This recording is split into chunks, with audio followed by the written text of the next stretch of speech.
Introduces the topic of dielectrics, establishes equations of electrostatics in the presence of dielectrics, and introduces the displacement vector. It explains the concept of polarizability and its application to polar and nonpolar molecules. There are two broad categories of materials depending on their response to an applied electric field. Number one, conductors. Here, charges move freely in response to an electric field to such points that there is no field left inside a conductor. Two, insulators. These are materials which do not conduct electricity. Insulating materials are also called dielectrics. Using a simple electroscope, Faraday discovered that the capacitance of a parallel plate capacitor increased when an insulator is put between the plates of a parallel plate capacitor. If an insulator completely fills the space between the plates, the capacitance is increased by a factor kappa, which depends only on the nature of the insulating material. The factor kappa is a property of the dielectric and is called the dielectric constant. The dielectric constant of vacuum is unity. If we consider a parallel plate capacitor with some charges on the surface of the conductors, as shown in the figure, if area of each plate is A and spacing between the plates is D, the capacitance C is given by epsilon naught A by D. The charge and voltage on the capacitor are related by Q is equal to CV. From Gauss's law, the flux of the electric field is directly related to the enclosed charge. Since the electric field is reduced on the introduction of the dielectric, we can conclude that the charges of opposite polarity are induced on the surface of the dielectric. Since the field is reduced but is not set to zero, this induced field is smaller than that existing on the conductor. If B is the width of the dielectric sheet, then the voltage is V equal to sigma upon epsilon naught D minus P.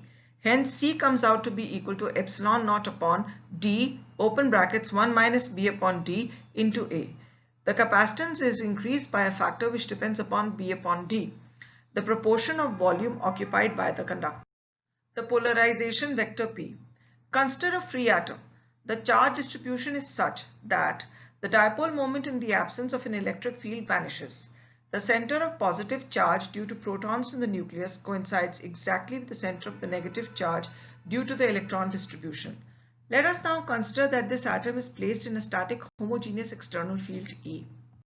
Due to the electric field, the centers of positive and negative charges are relatively displaced. In an equilibrium situation, the atom now bears a finite dipole moment.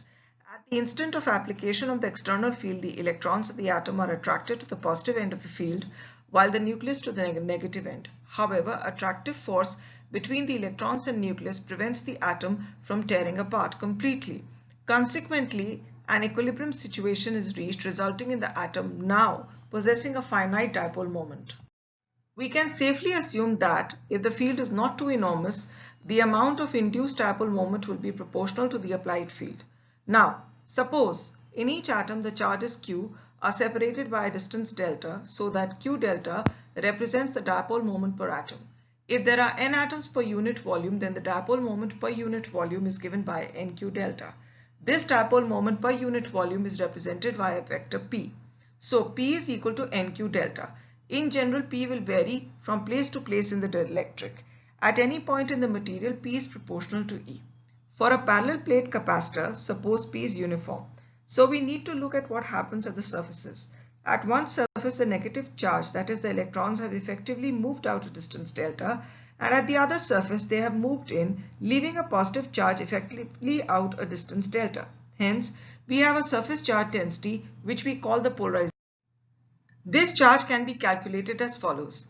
If A is the area of the plate, the number of electrons that appear at the surface is the product of A and N, and the displacement delta, which is assumed to be perpendicular to the surface.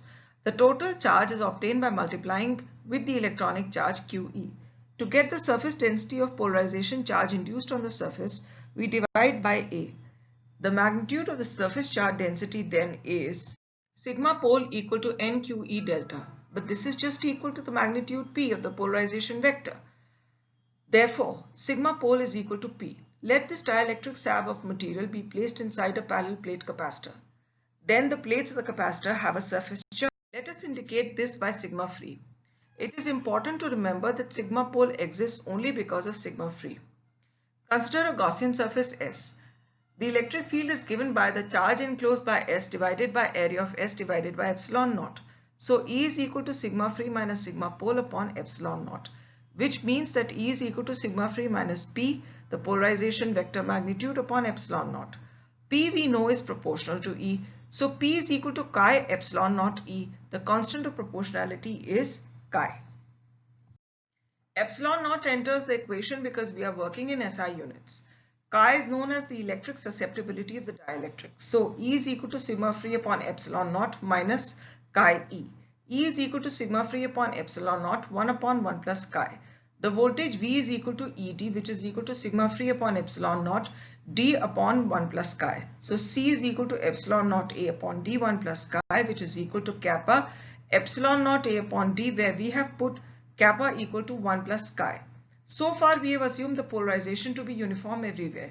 Let us now consider a situation where P is not the same everywhere. Let us consider an imaginary surface and find out how much charge moves across this surface when the material is polarized. Now, if the polarization is non-uniform, we can expect to find a charge density in the volume. Let us compute how much charge moves across any imaginary surface when the material is.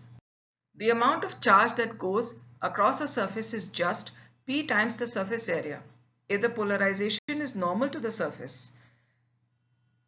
If the polarization is tangential to the surface, then no charge moves across it. Charge moved across any surface element is proportional to the component of P perpendicular to the surface. The equation sigma polarization equal to P should in general be read as sigma pol equal to P dot n. The important point is, if we are thinking of an imagined surface element inside the dielectric, this equation gives the charge moved across the surface, but does not result in a net surface charge because there are equal and opposite contributions from the dielectric on the two sides of the surface. The displacement of the charges can result in a volume charge density. The total charge displaced out of any volume V by the polarization is the surface integral of the normal component over a surface that encloses the said volume. An equal amount of excess charge of the opposite sign is left behind. Let the charge inside the volume V be denoted by delta Q pole. Then delta Q pole is equal to minus P dot n ds, the integral being taken over a closed surface S, where S encloses a volume V. But delta Q pole is equal to rho dV taken over the closed volume V. Therefore, integral over V rho pole dV is equal to minus integral over S P dot n ds, which we convert into minus integral divergence of P dV using Gauss divergence theorem, which gives us rho pole equal to minus divergence of P. If there is non-uniform polarization, its divergence gives the net density of charge appearing in the material.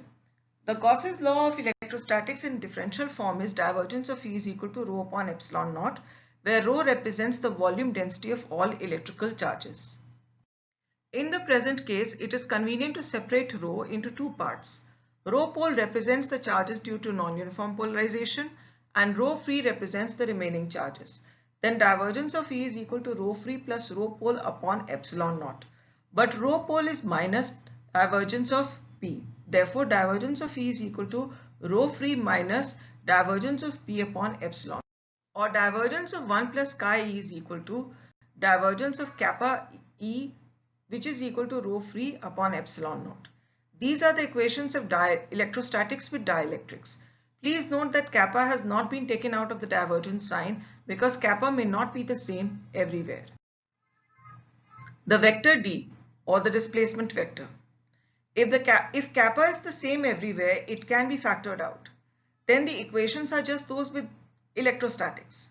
Since the atomic mechanism of polarization was not known earlier, a new vector D was defined as D is equal to epsilon naught E plus P. Then divergence of D was equal to rho free and curl of E was 0. Now D is equal to epsilon naught 1 plus chi E, or this is equal to kappa epsilon naught E. Thus D becomes equal to epsilon E, where kappa epsilon naught is epsilon. Epsilon is the permittivity of the medium, that is the dielectric in this case. Also, epsilon is equal to kappa epsilon naught, which is equal to 1 plus chi epsilon naught. D is equal to epsilon E does not always hold. For example, if the electric field becomes very large, then the displacement vector is no longer proportional to the electric field vector. For some substances, the proportionality breaks down even with relatively small fields. If the electric field induces an average dipole per unit volume, then the dielectric constant is given by kappa minus 1 is equal to P upon epsilon naught E. Let us consider the dielectric behavior of gases. Molecules of gases can be broadly categorized as polar molecules and non-polar molecules. Molecules like oxygen have no inherent dipole moment. They have a symmetric pair of atoms. In oxygen, because of symmetry, the centers of positive and negative charges coincide. So, it is a non-polar molecule. It does, however, become a dipole when placed in an electric field. Molecules of gases like water vapor have a non-symmetric arrangement of hydrogen and oxygen atoms and carry a permanent dipole moment. The centers of positive and negative charges are relatively displaced and do not coincide. Hence, the molecule has a resultant dipole moment. Such a molecule is known as a polar molecule. In each free atom, the charge distribution is such that the dipole moment in the absence of an electric field vanishes. The centers of positive and negative charges coincide. Consider an atom placed in a static homogeneous external field. The force exerted on the positive nucleus will be oppositely directed to the forces exerted on the electrons. As a result, the external field tends to draw the center of negative charge away from the nucleus. On the other hand, the attractive forces between the electrons and nucleus tend to preserve a vanishing dipole moment. This is represented in the figure. The resulting dipole moment is thus induced by the field as a result of an elastic displacement of the electronic charge distribution relative to the nucleus. The induced dipole moment may be written as mu induced equal to alpha E, where alpha E is called the electronic polarizability. This is the situation for a simple atom. For molecules, one is faced with two or more possible influences of an external field. Number 1. Molecules may have a permanent dipole moment which may align in an external field. Number 2. The distances between ions or atoms may be influenced by an external field. Symmetric molecules like hydrogen, carbon dioxide and carbon tetrachloride, etc. evidently have no permanent dipole moment. An external electric field will tend to orient permanent dipoles along the field direction, and one then speaks of orientational polarization. In molecules as well as in atoms, an external field will displace the electrons with respect to the corresponding nuclei. Over and above this, however, a displacement of atoms or ions within the molecule may be caused by an external electric field. For example, in a molecule like hydrogen chloride, the external field will change the interionic distance to some extent, leading to a change in the dipole moment. Similarly, in a molecule like carbon tetrachloride, which has no permanent dipole moment, a change in bond angles between the CCl groups will produce a dipole moment because each of these groups itself does have a dipole moment. This kind of induced polarization is called atomic or ionic polarization because it is a consequence of the displacement of atoms within the molecule. The induced electric dipole moment resulting from the elastic displacement of ions within the molecule may be represented by an expression similar to the equation mu induced is equal to alpha E by replacing alpha E by the atomic polarizability alpha A. It should be noted that alpha A refers to an average over all possible orientations of the molecule with respect to the field.